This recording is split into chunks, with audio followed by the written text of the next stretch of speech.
Numerical number 12. If the effective current in a AC cycle AC circuit is 5 ampere, what is the peak value of the current? What is the current 1 by 600 second after it was 0? तर या ठिकाणी पहा काय दिलेलं आहे, effective current in 50 cycle AC circuit. 50 cycle AC circuit म्हणजे काय, तर हे आपल्याकडे एसी सर्किट आहे आणि ज्याची फ्रिक्वेन्सी जी आहे ही 50 सायकल काय असते, त्याची फ्रिक्वेन्सी असते. तर फ्रिक्वेन्सी आहे त्याची 50 cycles and the circuit is, त्याच्यातला जो इफेक्टिव्ह करंट आहे तो करंट आपल्याला म्हटलं त्यांनी 50 सायकल एसी सर्किट मधला तो आहे 5 एम्पियर. हा करंट जो आहे तो 5 एम्पियर आहे. आपल्याला काढायचं आहे त्या ठिकाणी peak value. We have to find out the peak value of the current. Peak व्हॅल्यूला आपण I0 ने दाखवत असतो करंटच्या. तर आणि सोबत काढायचं आहे what is the current after 1 by 600 second. म्हणजे जो टायमिंग आहे तो टाइम दिला आपल्याला 1 बाय 600 सेकंड. एका सेकंडचे 600 भाग. इतक्या सेकंड नंतर त्या ठिकाणी करंटची व्हॅल्यू काय राहणार आहे. तर पहा फ्रिक्वेन्सी आपल्याला दिली आहे 50 हर्ट्ज. फ्रिक्वेन्सी या ठिकाणी होईल 50 हर्ट्ज. त्याच्यानंतर हा जो इफेक्टिव्ह करंट आहे त्याला आपण RMS व्हॅल्यू असं सुद्धा म्हणतो आणि तो किती आहे 5 एम्पियर आणि टाइम जो दिला आहे तो आहे आपल्याकडे 1 बाय 600 सेकंड. आपल्याला काढायचं आहे पीक value of the current. Peak व्हॅल्यूला आपण कशाने दाखवतो, I0 ने. आणि आपल्याकडे रिलेशन आहे या ठिकाणी I0 आणि IRMS मध्ये काय रिलेशन आहे, आपण जे प्रूव्ह केलं होतं IRMS is equal to I0 by √2. I0 is equal to √2 into IRMS. तर या ठिकाणी √2 ॲज इट इज RMS करंटची व्हॅल्यू दिली आहे 5 एम्पियर. तर 5 √2 आणि 5 मल्टिप्लाय बाय √2 ची व्हॅल्यू जी असते ती 1.414 असते. आणि 1.414 न जर समजा याला मल्टिप्लाय केलं तर आपल्याला या ठिकाणी 7.07 एम्पियर असं या ठिकाणी मिळत आहे. So that will be the peak value of the current. हे लक्षात ठेवायचं, पीक व्हॅल्यू काढत असताना आपलं जे RMS करंट आहे त्याच्यापेक्षा जास्त असलं पाहिजे. त्यानंतर आपल्याला काढायचं आहे what is the current after 1 by 600 second. तर त्यासाठी आपल्याकडे इथं करंट दिलेला आहे. आपल्याकडे करंटचे इक्वेशन आहे. काय इक्वेशन असते आपलं इन्स्टंटेनियस करंटचं, तर ते असते I is equal to I0 sine omega t. आणि आपण I0 ॲज इट इज लिहूया. या ठिकाणी आपण आताच काढलेला आहे I0. त्याच्यानंतर ओमेगा आपल्याला दिलं नाही आहे, पण आपल्याला ओमेगा आणि फ्रिक्वेन्सी मधलं रिलेशन माहित आहे. काय रिलेशन असते, तर ओमेगा इज इक्वल टू 2 पाय f. या ठिकाणी I0 ची व्हॅल्यू पुटअप करूया. 7.07 आहे. त्याच्यानंतर साइन इथं 2 ॲज इट इज, पाय ची व्हॅल्यू 3.142. सध्या आपण या ठिकाणी पायला सॉल्व करून पाहूया, म्हणजे आपल्याला आन्सर जे आहे ते स्टँडर्ड अँगल मध्ये मिळते का तर पाहू थोडंसं. तर पायची व्हॅल्यू ॲज इट इज ठेवली. फ्रिक्वेन्सी आहे 50 हर्ट्ज, 50 ठेवलं आणि टाइम जो होता तो आहे 1 बाय 600. आणि मग या ठिकाणी ही व्हॅल्यू पुटअप केल्यानंतर पहा या ठिकाणी 7.07 जे काही आहे ते 7.07 हे ॲज इट इज लिहिलं. आणि या ठिकाणी पहा 2 इंटू 50 हे होतील 100. 2 इंटू 50 होतील 100 आणि 100 इंटू 100 डिवाइड बाय 600. तर या ठिकाणी 0 0 कॅन्सल होऊन जाईल आणि आपल्याकडे राहणार आहे फक्त बाय 6. तर हे 0 आणि 50 आणि हा 2 याच्यामधला जो आहे 100, तर हे या ठिकाणी एकमेकांना कॅन्सल करतील. आपल्याकडे राहील फक्त पाय बाय 6. पाय बाय 6 म्हणजे साइन 30 होते आणि साइन पाय बाय 6 म्हणजे साइन 30 आणि साइन 30 ची व्हॅल्यू आपल्याला माहित आहे दॅट इज 1 बाय 2. तर साइन 30 1 बाय 2 7.07 ला मल्टिप्लाय करा 1 बाय 2 ने, तुमचा आन्सर मिळेल तुम्हाला 3.535 ampere. A 15.0 microfarad capacitor is connected to 220 volt 50 hertz source. Find the capacitive reactance and the current RMS and peak in the circuit if the frequency is doubled. If the frequency is doubled, what will happen to capacitive reactance and the current? तर पहा या ठिकाणी आपल्याला दिलं काय आहे, तर एक आपल्याकडे कॅपॅसिटर दिलेला आहे आणि तो जो कॅपॅसिटर आहे त्याची व्हॅल्यू जी आहे ती आहे 15.0 मायक्रोफॅरेड. ओके, त्याला कनेक्ट केलं आहे 220 व्होल्टच्या सप्लायने, एसी सप्लायने, कारण ते फ्रिक्वेन्सी दिली आहे 50 हर्ट्ज. आपल्याला काढायचं आहे त्याचं कॅपॅसिटिव्ह रिॲक्टन्स. तर आणि सोबतच काय काढायचं आहे, तर करंट काढायचा आहे. आणि कोणता करंट, तर RMS करंट काढायचा आहे आणि सोबतच पीक करंट काढायचा आहे. म्हणजेच आपण या ठिकाणी RMS करंटला IRMS म्हणतो आणि पीक करंटला आपण I0 म्हणतो, ते काढायचं आहे. सोबतच आपल्याला म्हटलं या ठिकाणी की if the frequency is double, जर समजा ती फ्रिक्वेन्सी डबल झाली तर आपण जी फ्रिक्वेन्सी इथं समजा आता 50 हर्ट्ज असेल, या ठिकाणी याला जर डबल केलं म्हणजे 100 केलं, तर अशा वेळेस त्या ठिकाणी कॅपॅसिटिव्ह रिॲक्टन्सवर काय फरक पडेल आणि सोबतच करंटवर काय फरक पडेल, अशा प्रकारचा त्या ठिकाणी क्वेश्चन आहे. तर आपण गिवन व्हॅल्यू लिहून टाकूया. सी आहे आपल्याकडे, कॅपॅसिटरची व्हॅल्यू दिली आहे सी इक्वल टू 15 मायक्रोफॅरेड. या ठिकाणी मायक्रोफॅरेडचं जे कन्व्हर्शन आहे, मायक्रोफॅरेड आपण त्या ठिकाणी मायक्रोच्या ठिकाणी घेणार आहोत 10 टू द पॉवर -6. तर आपलं कॅपॅसिटीची व्हॅल्यू होते C is equal to 15.0 into 10 to the power -6 farad. जी आपल्याला व्हॅल्यू दिली असते कधी पण न्यूमरिकल मध्ये, ती म्हणजे RMS व्हॅल्यू असते किंवा त्याची इफेक्टिव्ह व्हॅल्यू असते. तर या ठिकाणी RMS व्हॅल्यू दिलेली आहे 220 व्होल्ट आणि फ्रिक्वेन्सी दिली आहे 50 हर्ट्ज. तर हे आपण दिलेली व्हॅल्यू घेतली आहे. आपल्याला प्रश्न विचारला होता कॅपॅसिटिव्ह रिॲक्टन्स. कॅपॅसिटिव्ह रिॲक्टन्सचा फॉर्म्युला काय असतो, तर Xc इज इक्वल टू 1/ओमेगा सी म्हणजे 1/2πfc असतो. तर या ठिकाणी 1 व्हॅल्यू पुटअप करूया. 2 ॲज इट इज, पायची व्हॅल्यू 3.142, एफ आहे त्या ठिकाणी 50 आणि सी आहे त्या ठिकाणी 15 इंटू 10 टू द पॉवर -6. या व्हॅल्यू पुटअप केल्यानंतर यांचं आपण मल्टिप्लिकेशन कॅल्क्युलेशन वगैरे जे काय ते करूया आणि याचं मल्टिप्लिकेशन केल्यानंतर आपल्याला आन्सर मिळणार आहे 2.121 इंटू 10 टू द पॉवर -2 आणि त्याचं युनिट राहणार आहे ओहम. तर हे झालं आपलं कॅपॅसिटिव्ह रिॲक्टन्स. त्याच्यानंतर आपल्याला करायचं आहे RMS करंट. तर RMS करंटसाठी आपण काय करूया, या ठिकाणी RMS करंटसाठी आपण V is equal to IR नुसार आपला जो ओहम्स लॉ आहे V is equal to IR, तर I equal to V by R. इथं आपल्याकडे करंटच्या बाबतीमध्ये आपण AC मध्ये घेत आहोत.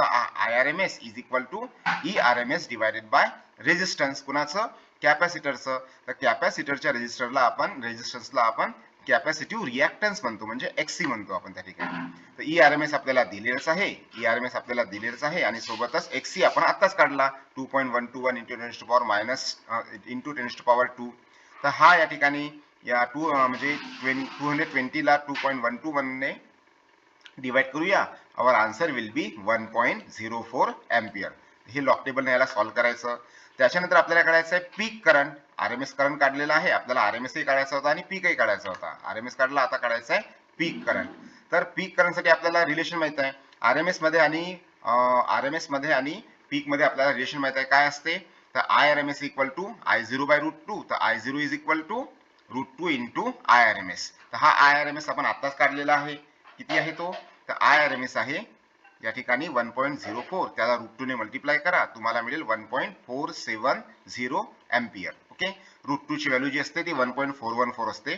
त्याला आपण जर मल्टिप्लाय केलं तर आपल्याला या ठिकाणी 1.470 असं मिळेल. आता नेक्स्ट कंडिशन अशी म्हटली आहे की what will happen to the capacitive reactance and current if the frequency is double. Frequency समजा डबल झाली तर काय होईल. इनिशियली समजा आपली फ्रिक्वेन्सी होती XC, तर आपल्याला मिळालं होतं 1/2πfc. आता फ्रिक्वेन्सी जर समजा या ठिकाणी डबल झाली, म्हणजे आधी F होती आता 2F झाली, तर आपलं या ठिकाणी इनिशियल जे कॅपॅसिटिव्ह रिॲक्टन्स होतं म्हणजे जे XC होतं त्यामध्ये काय फरक पडेल, तर ते हाफ होऊन, म्हणजे त्याचं त्या ठिकाणी हाफ होऊन जाईल. त्याला डिवाइड बाय 2, हा 2 येईल नाही ठिकाणी, कारण ह्या ज्या व्हॅल्यूज आहेत, ही जी व्हॅल्यू आहे ही व्हॅल्यू म्हणजेच काय आहे, ही व्हॅल्यू म्हणजे आपल्याकडे आहे ही सोडून 2 सोडून ही सगळी जी व्हॅल्यू आहे ती आपल्याकडे XC आहे. XC बाय 2 होईल, म्हणजे याचा अर्थ capacitive reactance becomes half of the original. जे ओरिजिनल होतं ना त्याचं हाफ होईल.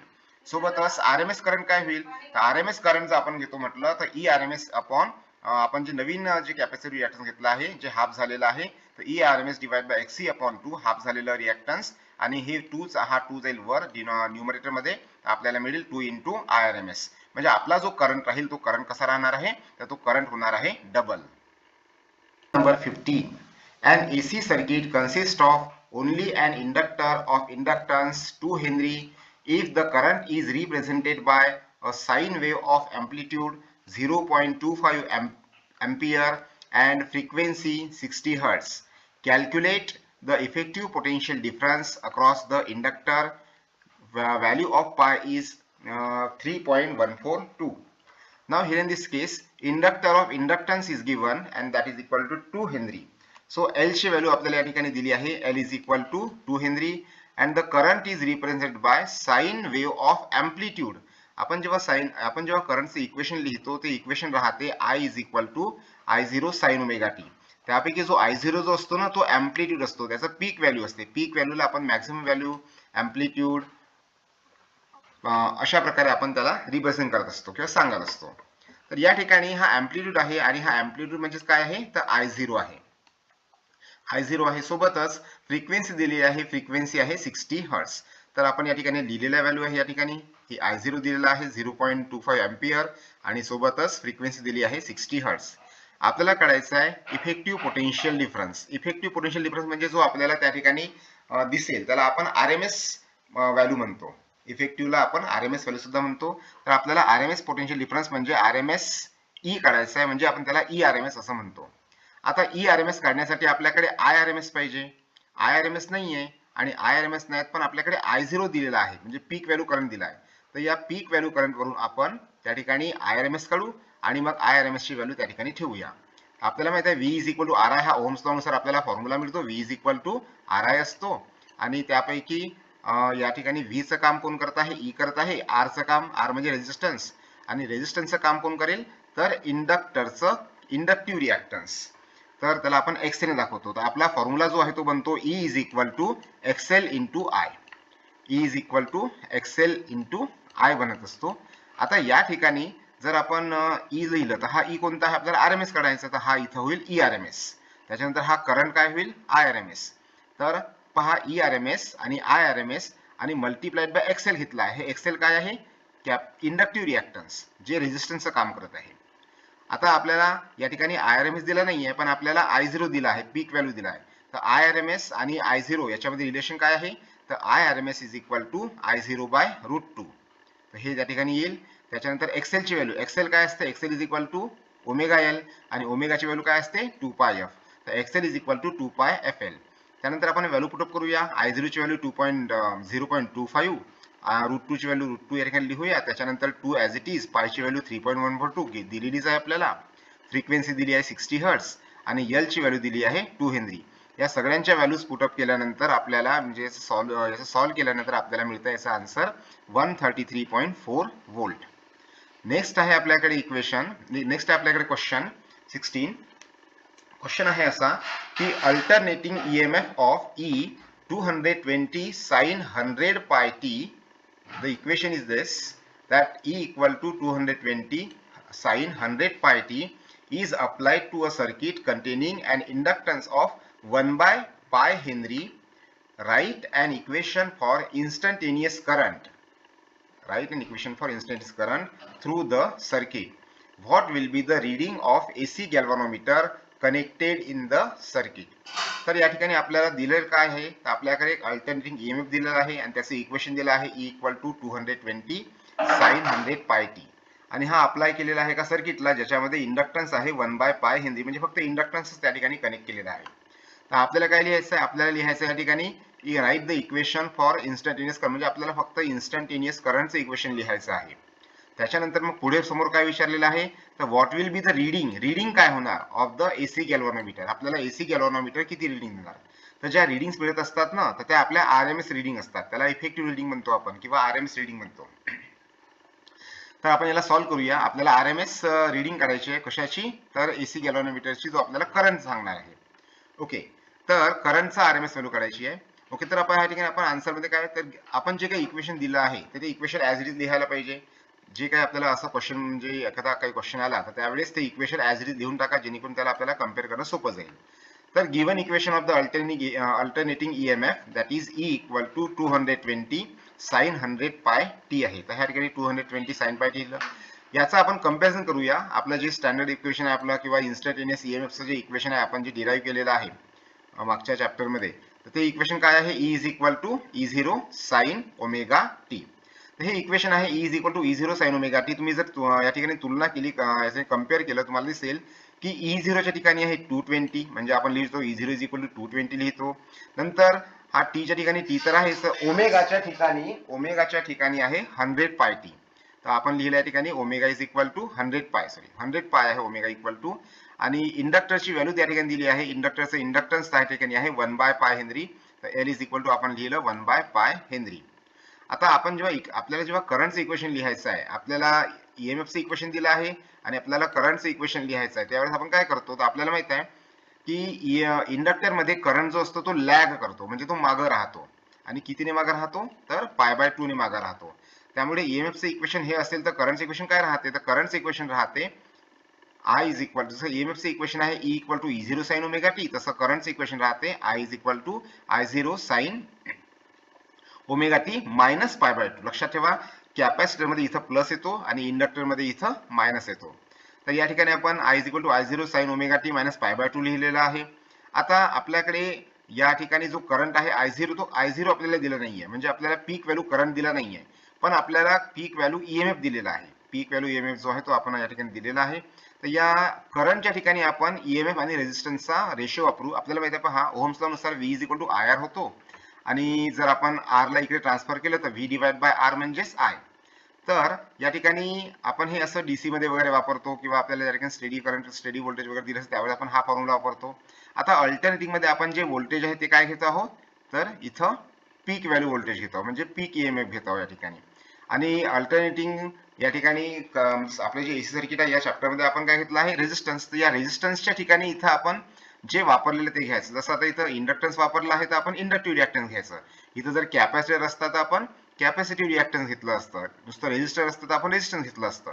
तर या सर्किट मध्ये आपल्याकडे फक्त इंडक्टन्स आहे आणि इंडक्टर आहे, आणि इंडक्टर असल्यामुळे आपण त्याचं काय घेणार आहोत, रेझिस्टरच्या ठिकाणी इंडक्टिव्ह रिॲक्टन्स. कारण इंडक्टर जो आहे तो इंडक्टिव्ह रिॲक्टन्स म्हणजे रेझिस्टन्सचं काम करतो.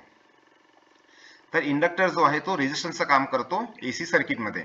तर हा आपण लिहू शकतो E0 divide by XL is equal to I0. म्हणजे जिथं आपल्याला I0 नाही माहित आहे तर I0 च्या ठिकाणी आपण E0 बाय XL. तर पहा, हा जो I0 आहे ना, या I0 च्या ठिकाणी काय लिहिलं आहे, E0 बाय XL लिहिलेला आहे. त्यानंतर आपल्याकडे sign omega t minus pi by to as it is लिहिलं. E0 XL ची व्हॅल्यू आपल्याला दिली नाही आहे. XL ची व्हॅल्यू आपल्याला या ठिकाणी जे आहे तर L दिलं आहे, L दिलेला आहे, त्यामुळे आपण याला थोडं बायफॅक्ट करून लिहूया.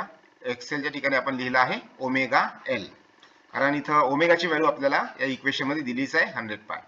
ओमेगा इंटू एल च्या स्वरूपात लिहिलं तर ह्या ठिकाणी ओमेगा एल होईल sign omega t minus pi by to, त्या ठिकाणी ॲज इट इज राहील. व्हॅल्यू पुटअप करूया. E0 आपल्याकडे आहे 220, तर E0 च्या ठिकाणी 220 लिहिलं. ओमेगाच्या ठिकाणी आहे या ठिकाणी 100 पाय, आणि त्याच्यानंतर एल च्या ठिकाणी आहे 1 बाय पाय. एल च्या ठिकाणी आहे 1 बाय पाय. साइन 100 पाय ओमेगाच्या ठिकाणी पुन्हा sign 100 pi minus pi by to as it is. याला आपण जर सॉल्व्ह केलं तर हा पाय आणि पाय कॅन्सल होतो, म्हणजे राहते काय आपल्याकडे 220 डिवाइड बाय 100. त्यापैकी एक 0 पुन्हा कॅन्सल होतो, तर 22 डिवाइड बाय 10, आणि 22 डिवाइड बाय 10 म्हणजे होतो 2.2.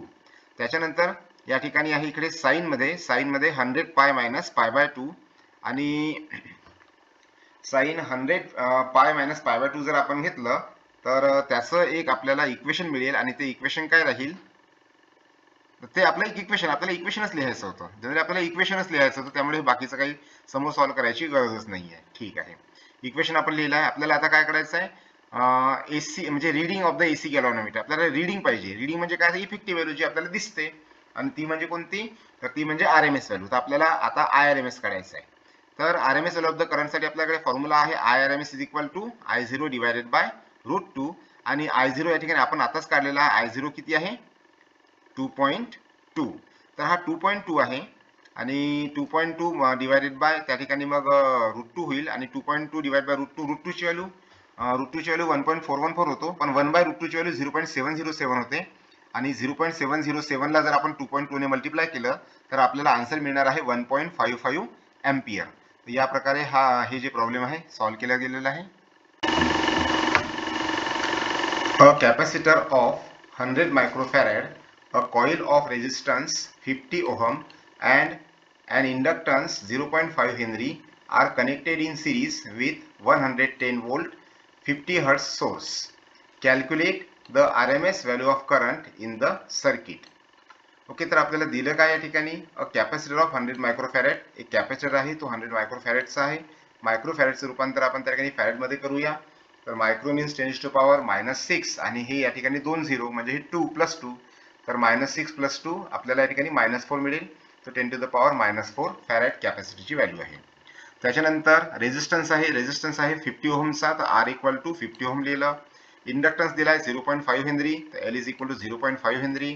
Connected in series with 110 volt 50 hertz source. तर इथं जो आपल्याला हा कधी पण दिलेला असतो, हे व्होल्टेज जे दिलेलं असते ते नेहमी RMS व्होल्टेज असते. आणि समजा त्या ठिकाणी जर E0 असलं तर आपण त्या ठिकाणी तिथं आपल्याला मॅक्झिमम किंवा पीक असा शब्द असतो. तर हे RMS व्होल्टेज आहे, त्यामुळे आपण त्याला ERMS लिहिलं. तर ERMS is equal to 110 volt आणि त्याची फ्रिक्वेन्सी आहे 50 हर्ट्झ. काढायचं काय आहे? RMS value of the current, म्हणजे आपल्याला IRMS काढायचं आहे. तर IRMS काढण्यासाठी आपण त्या ठिकाणी ओहम्स लॉ अप्लाय करूया आणि ओहम्स लॉ आपल्याला माहित आहे V is equal to RI, तर I is equal to V by R. तर या ठिकाणी IRMS equal to E by R. पण आता R काय? या ठिकाणी R केव्हा असतो? जेव्हा फक्त रेझिस्टिव्ह सर्किट असेल, फक्त प्युअर रेझिस्टिव्ह सर्किट असेल. पण या ठिकाणी आपल्याकडे कॅपॅसिटर, रेझिस्टन्स आणि इंडक्टन्स तीनही आहेत, त्यामुळे इथं आपण R न घेता काय घेतो? Z घेतो. त्याला आपण इम्पिडन्स असं म्हणतो. आणि इम्पिडन्सचा फॉर्म्युला काय असतो? तर under root of R square plus XL minus XC चा स्क्वेअर. तर या ठिकाणी ERMS ॲज इट इज येईल. या ठिकाणी R स्क्वेअर म्हणजे upon R square plus XL आपल्याला दिलं नाहीये, तर आपण या ठिकाणी 2πfl लिहितो. 2πfl XL च्या ठिकाणी 2πfl आणि X च्या ठिकाणी 1/2πfl, त्याचा स्क्वेअर होईल. ERMS दिला आहे 110 म्हणजे 110 आहे. आणि त्याच्यानंतर इथं स्क्वेअर रूट मध्ये R च्या ठिकाणी 50 चा स्क्वेअर, 2 पाय ची व्हॅल्यू 3.142, F ची व्हॅल्यू 50 आणि L ची व्हॅल्यू 0.5. त्याच्यानंतर 1 अपॉन मध्ये इथं 2, 1 अपॉन मध्ये या ठिकाणी 2 आहे ॲज इट इज. पाय ची व्हॅल्यू 3.142, F ची व्हॅल्यू आहे 50 आणि C ची व्हॅल्यू आहे 10 टू द पॉवर -4. याला जर आपण समजा सॉल्व्ह केलं, याला पूर्ण आपण सॉल्व्ह करूया. त्याच्यानंतर याचं त्या ठिकाणी ॲडिशन, आणि ॲडिशन हे 50 स्क्वेअर सोबत आणि त्याला 110 ला याचं जे आन्सर येणार आहे त्याने डिवाइड करायचं. आपल्याला आन्सर मिळेल 0.816 एम्पियर.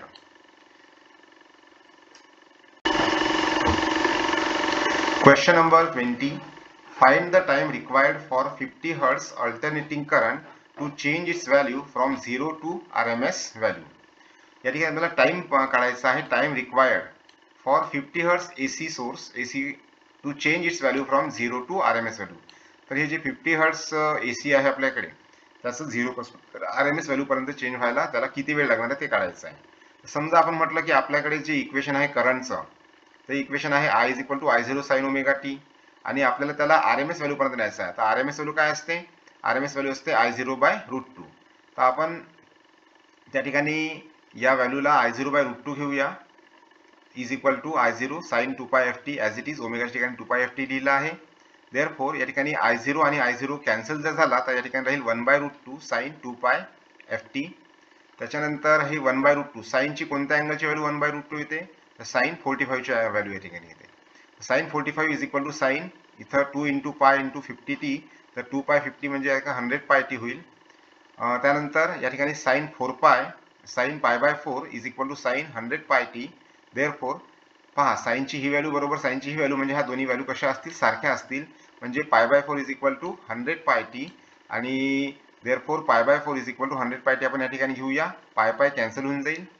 तर 1 bye 4 is equal to 100t होईल आणि 1 बाय 4 म्हणजे 0.25 होतो. 0.25 आणि डिवाइड बाय त्या ठिकाणी 100 जर इकडे गेला तर t is equal to 0.25 divide by 100, तर तो होईल 0.0025 आणि त्यालाच आपण 2.5 multiply per 10 to power -3 second असं लिहू शकतो. इतका टाइम त्या ठिकाणी लागणार आहे 0 पासून तर RMS व्हॅल्यूला व्हायला. नेक्स्ट आहे आपल्याकडे calculate the value of capacity in picofarad. आपल्याला पिकोफॅरेड मध्ये काढायचं आहे, म्हणजे 10 टू पॉवर 12 मध्ये काढायचं आहे आपल्याला. Which will make 101.4 micro henry inductance to oscillate with the frequency of the 1 megahertz. तर या ठिकाणी जो आपल्याकडे इंडक्टन्स आहे, तर त्याला आपल्याला म्हणजे इंडक्टन्सला आपल्याला ऑसिलेट करायचं आहे आणि त्याची फ्रिक्वेन्सी आहे जी किती असली पाहिजे? 1 मेगाहर्ट्ज असली पाहिजे. तर आपल्याला हा कन्सेप्ट जो आहे तो ऑसिलेशनचा आहे. आपण त्याला म्हणजे एलसी ऑसिलेशन म्हणू शकतो किंवा सिरीज रेझोनन्स वगैरे असं त्या ठिकाणी म्हणू शकतो. तर सी ची व्हॅल्यू दिलेली आहे, आपल्याला सी ची व्हॅल्यू काढायची आहे. एल ची व्हॅल्यू दिलेली आहे मायक्रो हेनरीमध्ये आणि मायक्रो हेनरीचं कन्व्हर्शन आपण करूया हेनरीमध्ये. तर मायक्रोच्या ठिकाणी आपण लिहितो 10 टू पॉवर -6. फ्रिक्वेन्सी दिली आहे या ठिकाणी आपल्याला किती घ्यायची आहे? 1 मेगाहर्ट्ज. मेगा म्हणजे 10 टू पॉवर 6 होत असते, तर 10 टू पॉवर 6 हर्ट्ज या ठिकाणी लिहूया. जेव्हा आपण रेझोनन्स होतो त्यावेळेस फ्रिक्वेन्सीचा फॉर्म्युला असतो 1/2π अंडर रूट ऑफ LC. तर जर समजा आपण याला आपल्याला या ठिकाणी सी काढायचा आहे, तर सी ला आपण इकडे घेऊन जाऊ. पण हा स्क्वेअर रूट मध्ये आहे, दोन्ही साईडचा स्क्वेअर करावा लागतो. स्क्वेअर जर केला तर आपल्याला मिळतो F square is equal to 1/4 pi square L into C. C ला इकडे घेऊन जा, एफ ला इकडे घेऊन या, तर आपल्याला मिळेल C is equal to 1/4 pi square L into F square. Value put up करूया. 1/4 इंटू पायचा स्क्वेअर 3.142 चा square, L is equal to 101.4 and then multiply by 10⁻⁻6 आहे. देन एफ जो आहे फ्रिक्वेन्सी 10⁻⁶ त्याचा स्क्वेअर. या सगळ्यांचं मल्टिप्लिकेशन करून त्याचा रेसिप्रोकल जर घेतला तर we will get the value 249.8 into 10⁻12 आणि फॅरेटमध्ये आहे ते आन्सर. आणि फॅरेटचा या ठिकाणी हा 10⁻12 जो आहे तर त्याचा आपण रूपांतर करूया पिकोमध्ये. हा पिको असतो, 10⁻12 म्हणजे पिको असतो, हा पिको फॅरेट झाला या ठिकाणी. नेक्स्ट आहे आपल्याकडे question number 22. A 10 microfarad capacitor is charge to 25 volt potential. त्याला चार्ज केला आहे 25 वोल्ट पोटेन्शियलला ने अप टू. त्याच्यानंतर हा त्याची कॅपॅसिटी किती आहे तर 10 मायक्रोफॅरेड आहे. The battery is disconnected. त्या बॅटरीला त्यानंतर डिस्कनेक्ट केलं. And a pure 100 milli henry coil is connected, म्हणजे इंडक्टर कनेक्ट केलेला आहे across the capacitor. So that LC oscillations are set up. म्हणजे या ठिकाणी आता एलसी ऑसिलेशनचा कन्सेप्ट आहे. एलसी ऑसिलेशन्स त्या ठिकाणी आलेला आहे. Calculate the maximum current in the coil. आपल्याला त्या ठिकाणी जो मॅक्झिमम करंट आहे तो काढायचा आहे. आता आपल्याला माहित आहे की एलसी ऑसिलेशन मध्ये काय होते, तर एलसी ऑसिलेशन मध्ये कॅपॅसिटरची एनर्जी ही त्या इंडक्टरच्या मॅग्नेटिक फील्ड एनर्जी मध्ये कन्वर्ट होते. म्हणजे याचा अर्थ इंडक्टर मधली एनर्जी आणि कॅपॅसिटरची एनर्जी हे एकमेकांसोबत काय करतात, ऑसिलेशन करतात. म्हणजे ज्यावेळेस कॅपॅसिटरची एनर्जी मॅक्झिमम तेव्हा इंडक्टरची 0 आणि इंडक्टरची मॅक्झिमम तेव्हा कॅपॅसिटरची 0. पण at last by the conservation of energy दोघांची एनर्जी कशी असते, इक्वल असते. तर या ठिकाणी आपण पाहूया काय काय दिलेलं आहे आपल्याला. तर आपल्याला दिलं आहे कॅपॅसिटरची व्हॅल्यू. कॅपॅसिटरची व्हॅल्यू दिलेली आहे, किती आहे 10 मायक्रोफॅरेड. तर 10 मायक्रोफॅरेडचं मायक्रोचं रूपांतर करू आपण मायनस म्हणजे फॅरेडमध्ये, तर त्याकडे 10⁻⁻6 येईल आणि ऑलरेडी इथं 10 आहे. तर 10 इंटू 10⁻⁻6 म्हणजे 10⁻⁻5 फॅरेड होईल. त्याच्यानंतर व्होल्टेज दिलं आहे आपल्याला, ते आहे या ठिकाणी E equal to 25 volt. Potential त्याचं दिलं आहे आपल्याला 25. त्याच्यानंतर इंडक्टरची व्हॅल्यू त्या ठिकाणी दिली आहे किती, 100 मिली हेनरी. तर 100 मिली हेनरीचं आपण रूपांतर करू हेनरीमध्ये. तर मिली म्हणजे 10⁻⁻3 होते आणि या ठिकाणी 100 म्हणजे 10⁻2 होतो. त्यामुळे -3 आणि +2 हा होईल -1. त्यामुळे आपल्याला या ठिकाणी याचं जी इंडक्टन्सची व्हॅल्यू जी आहे ती काय होईल 0.1 हेनरी. त्याच्यात आपल्याला काढायचं आहे काय आहे, तर आपल्याला करंट काढायचा आहे, मॅक्झिमम करंट काढायचा आहे एलसी ऑसिलेशन मध्ये. आता एलसी ऑसिलेशन मध्ये आपल्याला मॅक्झिमम करंट काढायसाठी आपण त्या ठिकाणी त्याचा फॉर्म्युला वापरूया, कशाचा, एनर्जीचा. तर एनर्जी इन इंडक्टर आणि एनर्जी इन कॅपॅसिटर. इंडक्टरची जी एनर्जी राहते त्याचा फॉर्म्युला असतो energy stored in the inductor. आपण पाहिलेला आहे इलेक्ट्रोमॅग्नेटिक इंडक्शन चॅप्टर मध्ये. काय असते तो 1/2 Li². आणि energy stored in the capacitor आपण पाहिला इलेक्ट्रोस्टॅटिक्स चॅप्टर मध्ये, चॅप्टर नंबर 8, 1/2 CV². तर या ठिकाणी 1/2 कॅन्सल होईल. Li² is equal to CV². तर या ठिकाणी L ला ट्रान्सफर जर केलं, L ला ट्रान्सफर केलं आपल्याला CV²/L मिळेल आणि याचा या ठिकाणी स्क्वेअर रूट. तर I is equal to CV² divided by L under root मध्ये. आणि अंडर रूट मध्ये या ठिकाणी मग C ची व्हॅल्यू आहे 10⁻⁻5, V ची व्हॅल्यू आहे 25, त्याचा स्क्वेअर डिवाइड बाय L ची व्हॅल्यू 0.5. यांचं आन्सर जर आपण काढलं कॅल्क्युलेशन करून तर आपल्याला 0.25 अँपिअर मिळेल. नेक्स्ट आहे question number 23. A 100 microfarad capacitor is charged with 50 volt source supply. Then the source supply is removed and the capacitor is connected across the inductance. As a result of which 5 ampere current flows through the inductor. या ठिकाणी आता inductance मधून 5 ampere current flow होतो. तर calculate the value of inductance. Same concept आहे जो question number 22 होता त्यासारखाच concept आहे. आपल्याला या ठिकाणी एक 100 मायक्रोफॅरेडचा कॅपॅसिटर दिला आहे. 100 मायक्रोफॅरेडचं आपण फॅरेडमध्ये रूपांतर करू. मायक्रो मीन्स 10⁻⁻6 आणि 100 ची पॉवर 2 आहे. तर या ठिकाणी इथं 10⁻2 आणि हा -6, तर आपल्याला एकूण मिळून मिळणार आहे 10⁻⁻4. त्याच्यानंतर ईएमएफ दिला आपल्याला या ठिकाणी. ईएमएफ म्हणजे व्होल्टेज दिलेलं आहे, त्याचं किती आहे ते, तर ते आहे 50 वोल्ट. त्यानंतर इथून करंट जो होत आहे, तर करंट किती फ्लो होत आहे, तर त्याचा करंट आहे या ठिकाणी 5 अँपिअर. तर करंट 5 अँपिअर घेतलेला आहे. त्यानंतर आपल्याला काढायचं आहे व्हॅल्यू ऑफ इंडक्टन्स. आता आपण आपल्याला माहित आहे एलसी ऑसिलेशन मध्ये काय होते, एलसी ऑसिलेशन मध्ये इंडक्टरची एनर्जी आणि कॅपॅसिटरची एनर्जी कशी असते, सेम असते. तर इंडक्टरची एनर्जी आपण पाहिलेली आहे तर 1/2 Li² आणि कॅपॅसिटरची एनर्जी असते 1/2 CV². We will put the value. या ठिकाणी 1/2 कॅन्सल होतो, 1/2 कॅन्सल झाला आणि त्याच्यानंतर आय स्क्वेअरला आपण इकडे ट्रान्सफर करू तर आपल्याला मिळेल CV² divided by I square. C ची व्हॅल्यू पुटअप केली, व्ही ची व्हॅल्यू पुटअप केली, आय ची व्हॅल्यू पुटअप केली, याचं कॅल्क्युलेशन केलं, याचा आन्सर मिळणार आहे 0.01 हेनरी. त्याच्यानंतर अशा प्रकारे हे न्यूमरिकल्स या ठिकाणी संपलेले आहेत.